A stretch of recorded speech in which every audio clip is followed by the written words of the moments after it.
These are the books that I plan to finish the month of March. And yes, this is aggressive, but our daughter's going to visit grandma for a week and I took a full week off of work so I can enjoy being child-free. So let's start with horrors. Let's Go Play at the Adams is a horror novel that I ran across on Barnes & Noble. It's giving twisted kids and twisted games. Hellhound, because who doesn't love a possessed dog?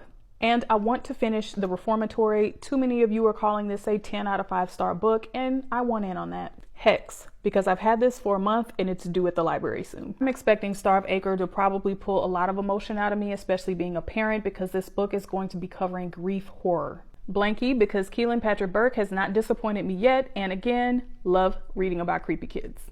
And for the final boss battle of horror, I'm going to read Beyond Reform, a splatter by Aaron Borgard. Now for sci-fi and fantasy. The Kaiju Preservation Society, I'm expecting a lot of beautiful fantasy and description when it comes to fantastical creatures. I have been looking for this element well done in a book in a long time and I just have not experienced it, so I have a lot of high hopes for this one. I ran across the Nightwise duology on Book Outlet. I haven't heard anything about it, but this reads like a dark fantasy that has to do with like angels, demons, the occult, and a deeply flawed character who's going to navigate all of this.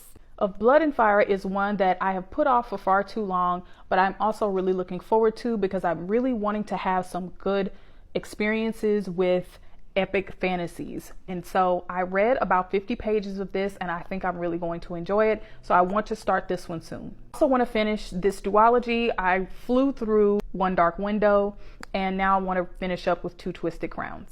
And then I want to read Feverborn because I really need to finish the Fever series that I started about 10, 11 years ago.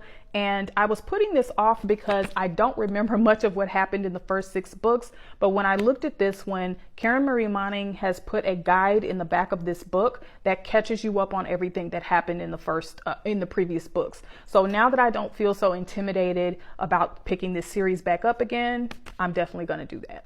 So I only have one lit fic, and that's Cormac McCarthy, The Road. A lot of you have commented that this was a fave for you, and it's probably going to be very emotional, and it looks like it's a relatively quick read, so I'm going to read that.